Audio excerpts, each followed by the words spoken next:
So yeah, I think that my mom, because so much was lacking as far as nurturing in her childhood, it caused her to develop a strong need of self later on.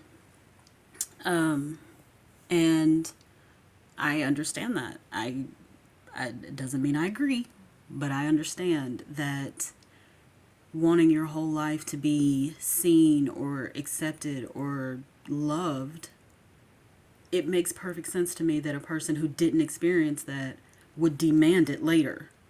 But the problem with demanding it is if you demand it so much that you forget that other people feel things, now you yourself are doing the same thing to the people you created that was done to you.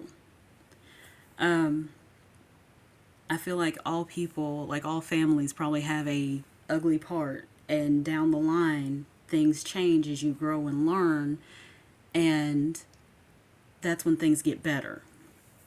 In my family, my grandparents had 5 children, 3 girls and 2 boys, and I can honestly say that for the most part, all of the women in my family, well, they're strong women, all of them are, but they tend to lack empathy. And I'm not saying that the men, my uncles, have empathy, because they got their issues too, but I'm not a man, I'm a woman, and this is my experience having a mother who was probably also raised by a narcissist herself. Or 2 narcissists, I'm not sure. It could have been both. I feel like my grandmother didn't protect my mother or my aunts as well as she could have, but at the same time, my grandfather, I'm pretty sure, was severely mentally ill, and she had to also protect herself.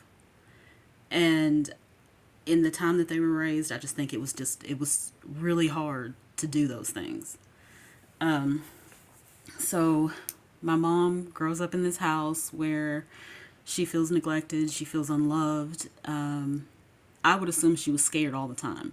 I remember her saying once that she could remember hearing my grandfather walk down the hall, and she could figure out what kind of mood he was in by the way he was walking.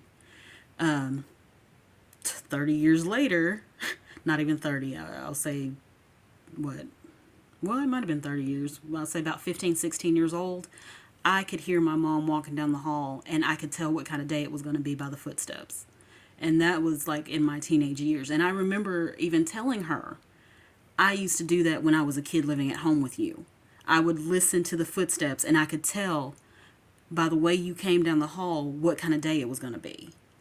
And in my mind, when I told her that, I assumed that that meant something was gonna click, and she was gonna say, "Oh my God, I'm doing the same thing to my child that my parents did to me," but that's not what happened.